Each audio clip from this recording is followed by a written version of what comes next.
ET now स्वदेश में आपका स्वागत है। आज हम चर्चा करेंगे शेयर बाजार, ब्याज दर और महंगाई को लेकर के इस समय कितना चिंतित है, चक्र घूम चुका है और क्या इक्विटी मार्केट में इस समय जो चिंताएं हैं वह और बढ़ने वाली हैं। एक तरफ विदेशी संस्थागत निवेशक यानी फॉरेन इंस्टीट्यूशनल इन्वेस्टर्स, उन्होंने बिकवाली चालू कर दी है।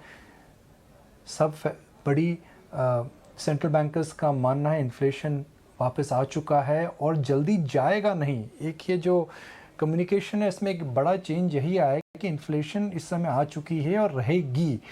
और एक तरफ हम देख रहे हैं कि किस प्रकार से अब आम आदमी को, भले वो इंडिया में हो या चाइना में हो, भले ऑस्ट्रेलिया में हो या फिर जापान में हो, इस समय महंगाई का बोझ उठाना पड़ रहा है। तो क्या शेयर बाज़ार इस समय इन फैक्टर्स को प्राइस इन कर रहा है और जो इस समय प्राइसेस हैं वो ख़राब होंगी उससे पहले बेहतर होंगी? इसका इम्पैक्ट बिजनेस साइकिल में क्या पड़ेगा, वैल्यूएशंस पे क्या पड़ेगा? इसी चर्चा को आगे बढ़ाते हैं। हमारे साथ जुड़ रहे हैं मीर वोरा साहब और मनीष डांगी जी।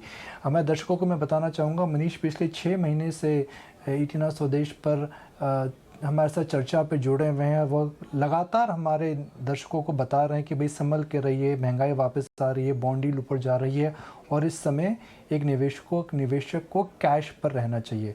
मनीष, अगर मैं चीज़ों को जोड़ूं तो things are moving as per the script. जो आपने बात करी थी, पहले तेल में उछाल आया, फिर हमने देखा सॉफ्ट कमोडिटीज़ में उछाल आया और अब सब जगह हम देख रहे हैं कि सरकारें, भले वो भारत सरकार हो, इंडोनेशिया में हो या किसी और कंट्री में हो, governments are not trying desperately to bring inflation down.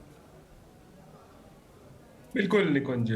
तो बिकॉज उपाय नहीं है एक आम किसी भी गवर्नमेंट के लिए, हमारे देश की हो या बाहर, क्योंकि दो ही तरीके हैं। अब इन्फ्लेशन आ चुकी है।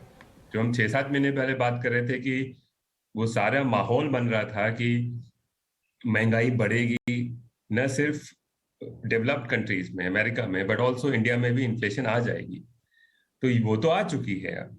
तो आपके पास में पहले उस वक्त एक पॉलिसी प्रिस्क्रिप्शन ये था कि आप ऐसा कुछ करते कि इन्फ्लेशन ना आए, थोड़ा सा टाइटन कर देते थे। वो नहीं किया हमने। अब चूंकि इन्फ्लेशन आ चुकी है तो आपके पास में अब दो उपाय हैं। या ऐसा करो कि तेजी से किसी तरीके से इन्फ्लेशन को रेट बढ़ा करके या गवर्नमेंट एडमिनिस्ट्रेटिव मेजर्स लेकर के कम करो।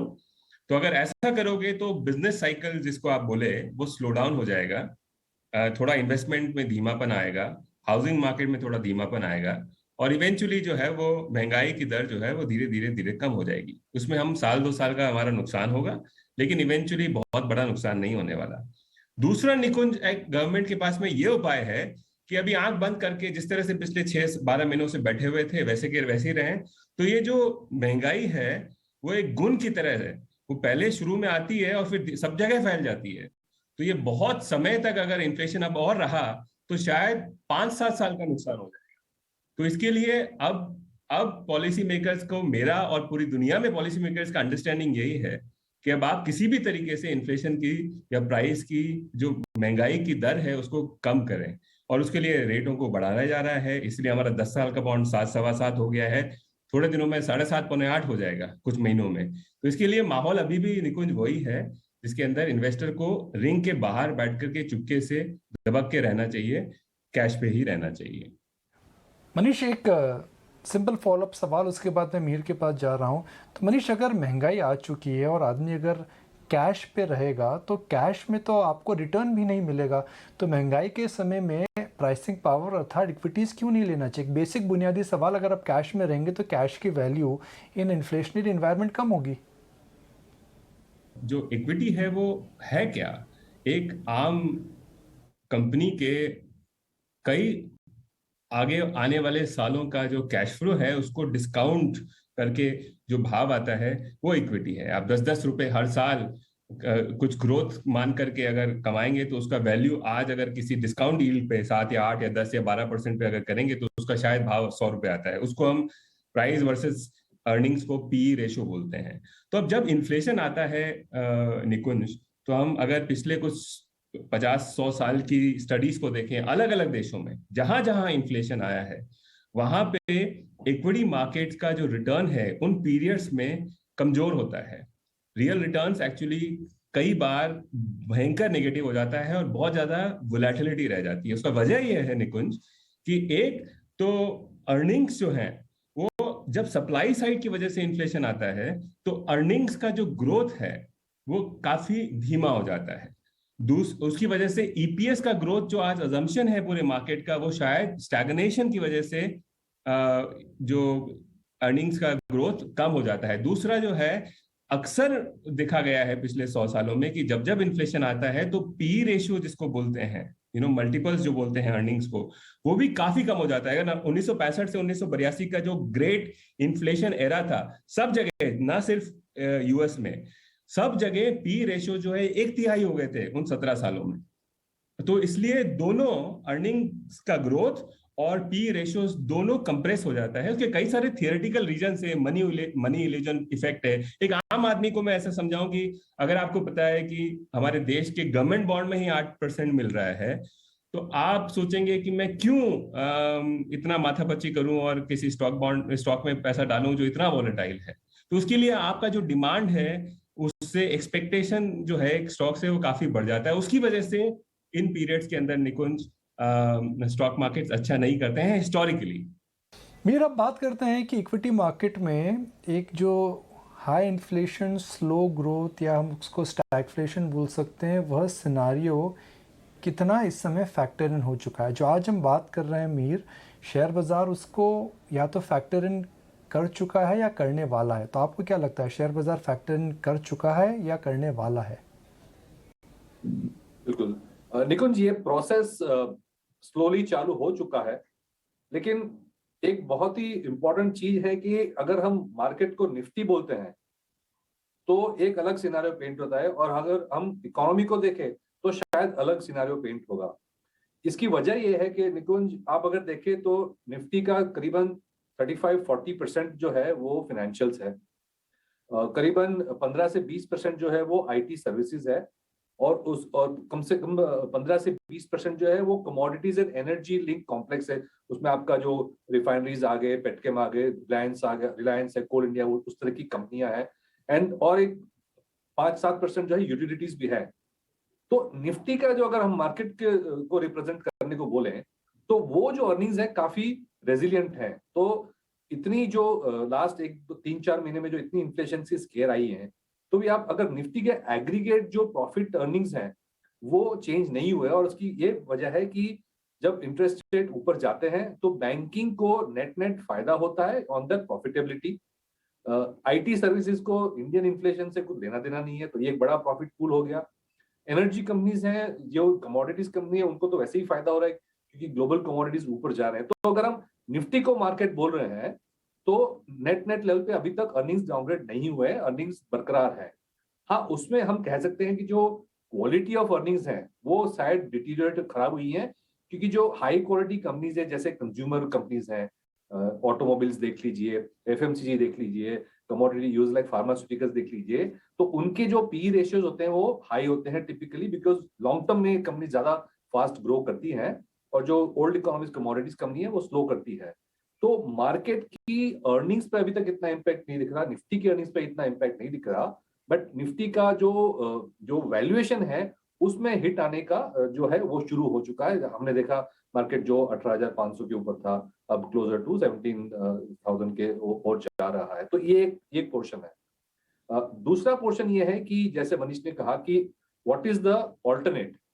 जब सेविंग्स बैंक अकाउंट आपको 3% दे रहे थे, तो आपके पास कोई इंसेंटिव नहीं था बैंकिंग सिस्टम में पैसा रखने का। तो वो जो पैसा है या तो रियल एस्टेट में जा रहा था या तो शेयर बाजार में जा रहा था। जैसे जैसे ब्याज के दर बढ़ रहे हैं तो ये ऑल्टरनेट जो है वो ज्यादा अट्रैक्टिव होने लगेगा। जब गवर्नमेंट सिक्योरिटी आपको 8% देगी, या तो एसबीआई की या कोई बैंक की फिक्स्ड डिपॉजिट आपको 3 नहीं 5% या 6% देगी, तो जो इंक्रीमेंटल फ्लो ऑफ मनी हम देख रहे हैं शेयर बाजार में, चाहे वो म्यूचुअल फंड से हो या डायरेक्ट इक्विटी से हो, उसमें इंपैक्ट आ सकता है। तो फ्लो और वैल्यूएशंस में बाजार पे इंपैक्ट आ सकता है। And net net of course India जो है एक कमोडिटी इंपोर्टर है, तो इंडिया की जीडीपी ग्रोथ के लिए इन्फ्लेशन बिल्कुल अच्छा नहीं है। तो जो जीडीपी ग्रोथ है वो लॉन्ग टर्म में डाउनग्रेड हो सकती है अगर इन्फ्लेशन इतना हाई रहा तो ये एक थोड़ा लॉन्ग आंसर था, लेकिन काफी सारे डायमेंशंस है। जीडीपी ग्रोथ के डायमेंशंस हैं, छोटी कंपनियों के डायमेंशन है और निफ्टी के डायमेंशन है और वैल्यूएशन के डायमेंशन है इसमें। तो मीर इस समय चलिए इन्फ्लेशन आ रही है, प्राइसिंग पावर इरोड होगा, उसका इम्पैक्ट शॉर्ट टर्म में अर्निंग्स और पी मल्टीपल आएगा, मगर एक निवेशक को क्या करना चाहिए जिससे उनका इन्फ्लेशन प्रूफ पोर्टफोलियो बन जाए? बिकॉज आपको इन्फ्लेशन से अपना पोर्टफोलियो प्रोटेक्ट करने के लिए हिस्टोरिकली हमने देखा है गोल्ड लेते थे, रियल एस्टेट ली जाती है, तो क्या अब उसी चक्कर पे दोबारा जाना चाहिए? मैं कहूंगा कि लॉन्ग टर्म में अभी भी इंडिया जैसी कंट्रीज के लिए इक्विटी बेटर ऑप्शन है, क्योंकि जो डेमोग्राफिक्स है, हमारे कंजम्पशन की जो स्ट्रेंथ है, प्लस जिस तरह से स्ट्रक्चरल मेजर्स गवर्नमेंट ने लिए हैं पीएलआई स्कीम में लोकल मैन्युफैक्चरिंग के लिए, वो लॉन्ग टर्म स्टोरी तो बरकरार है ही। और कमोडिटीज का ये जो supply chain link, global supply chain link issue है, वो आज नहीं तो 6 महीने बाद सॉल्व होगा। जो सर्विसेज लिंक्ड इन्फ्लेशन है, जो यूएस में वेज, वो शायद जल्दी सॉल्व नहीं है, बट उनकी प्रॉब्लम है।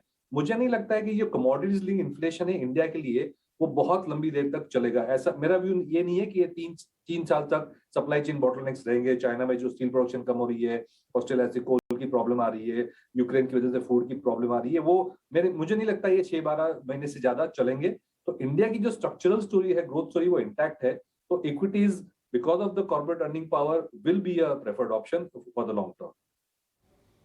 मनीष, आखिरी सवाल, इन्फ्लेशन का कारण है कमोडिटी प्राइसेस ऊपर जा रहे हैं, एक साइड सप्लाई डिस्ट्रप्शन हो रहा है, युद्ध की वजह से हो रहा है, लॉजिस्टिक्स की वजह से हो रहा है, किसी कार कंपनी में सेमीकंडक्टर की वजह से हो रहा है। तो मनीष, आपको नहीं लगता है कि अगर युद्ध ख़त्म हो जाए, सप्लाई चेन के प्रॉब्लम सॉल्व हो जाए, जो इन्फ्लेशन ऊपर गई है वो नीचे भी आ जाएगी, और अगर युद्ध जल्दी ख़त्म होता है या कुछ क्लैरिटी आती है तो इसका इम्पैक्ट क्या पड़ेगा? तो निकुंज, युद्ध पे तो घंटा लगेगा बात करने के, लेकिन जो इन्फ्लेशन या महंगाई है ना निकुंज, वो थोड़ी पागल हवा जैसी है कि एक बार अगर ये शुरू हो जाती है तो जिस डायरेक्शन में जाती है, जिस चीज पे हिट करती है, उसकी डिमांड को डिस्ट्रॉय करती है।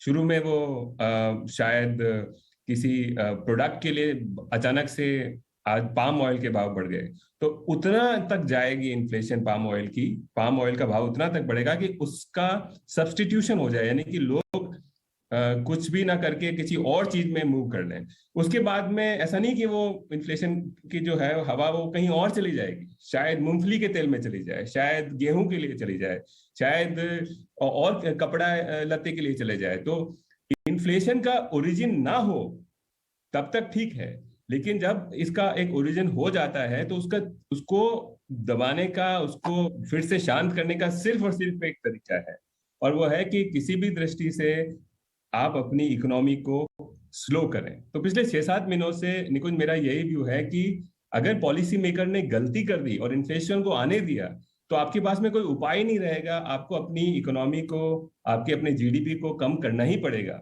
नहीं तो अभी क्या है हमारे देश में कि जब ये अचानक से जब डिमांड हमारी बढ़ रही है तो पूरी दुनिया स्लो हो रही है, तो हमारे इन्फ्लेशन जो है वो किसी तरीके से करंट अकाउंट डेफिसिट की फॉर्म में भी बाहर स्लिप हो जाती है, तो हमारा फाइनेंशियल जो स्टेबिलिटी है वो क्वेश्चन में आ जाएगा। तो इसके बहुत सारे डिमेंशन है निकुंज, जिसकी वजह से अगर आप इन्फ्लेशन को परसिस्ट करने दोगे तो लॉन्ग टर्म प्रोस्पेक्ट्स इंडिया के खराब हो सकते हैं। तो इसके लिए मेरे ख्याल से अभी देखो, बड़ा लंबा साइकिल देखोगे तो बात सही है कि इक्विटी ही एक एक्सेस रिटर्न देगा, लेकिन अगर आपको उसको साइकिल के पॉइंट ऑफ व्यू से देखना है तो ये साइकिल ठीक नहीं है जिसके अंदर इक्विटी आपको रियल रिटर्न्स डिलीवर करे। इसके लिए एक आम इन्वेस्टर जो बाहर बैठा हुआ है उसको मेरा दरखास्त ये है कि आप थोड़ी देर और रुकें, 5-7 महीने और रुकें, आपको शायद बेहतर वैल्यूएशन और अपॉर्चुनिटी मिलेगी। मनीष और मीर, आप हमारे साथ चर्चा में जुड़े इसके लिए बहुत बहुत शुक्रिया। सडनली जिस मार्केट में लग रहा था कि कोई रोक टोक नहीं है, कोई कंसर्न्स नहीं है, अब गाड़ी उल्टी घूम चुकी है। तो क्या गाड़ी अगले स्टेशन पे जा कर के फिर रफ्तार पकड़ेगी या फिर इस समय जो गड़बड़ चल रही है वह और ज़्यादा धक्का लगेगा? ये तो आने वाला समय ही बताएगा। मगर इटीना स्वदेश में आज इतना ही। इटीना स्वदेश में स्वदेशार्थ देखने के लिए बहुत बहुत शुक्रिया।